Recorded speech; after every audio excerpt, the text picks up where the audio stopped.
가운데 있는 식부터 먼저 살펴볼까요? 3x 플러스 2는 17. 이런 식을 이름을 뭐라고 부르느냐? 바로 등식이라고 불러요. 이런 식을 왜 등식이라고 부르냐면요. 가운데 이렇게 등호가 있어서 등식이라고 불러요. 등호가 들어있는 식은 등식, 부등호가 들어있는 식은 부등식, 이렇게 이름을 붙여주기도 하거든요. 그런데 등식은 등호를 기준으로 왼쪽과 오른쪽을 부르는 이름이 또 따로 있어요. 등호의 왼쪽은 좌변, 등호의 오른쪽은 우변 이렇게 부르고요. 양쪽을 다 말할 때는 양변 이렇게 불러요. 자, 등식 중에서 이렇게 문자가 들어있을 때 문자에 들어가는 숫자에 따라서 참이 되기도 했다, 거짓이 되기도 했다가 이렇게 변덕을 막 부리는 식을 방정식이라고 부르거든요. 무슨 말인지 잘 모르겠죠? 자, 설명을 좀 해줄게요. 일단은 3x 플러스 2는 17이라는 식이 있는데 x자리에다가 어떤 수를 집어넣으면 이 식이 참이 된대요.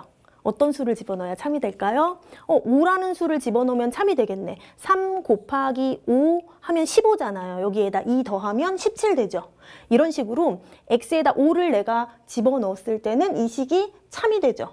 그런데 5 말고 다른 수를 집어넣게 되면 이 식은 거짓인 등식이 돼요. 다른 수 뭐 집어넣을까요? 3 같은 수 집어넣어 볼까요?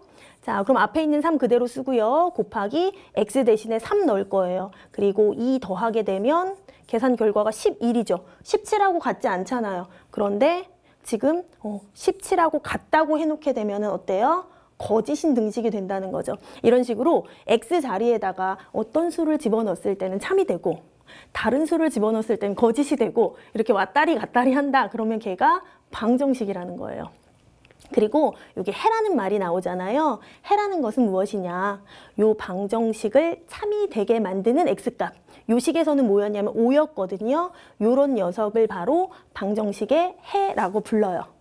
그리고 이렇게 요 식을 참이 되게 만드는 해를 찾는 것. 그것을 바로 방정식을 푼다 이렇게 말해주는 겁니다. 어때요? 등식은 등호가 들어있는 식. 방정식은 x값에 따라서 참도 됐다, 거짓도 됐다 이렇게 방정맞은 식이 방정식이라고 생각하면 됩니다. 그 다음에 해라는 것은 방정식의 답이라고 생각하면 돼요. 그리고 답을 구하는 거, 해를 구하는 거 그게 바로 방정식을 푼다라는 뜻이에요. 정확하게 기억해야 됩니다.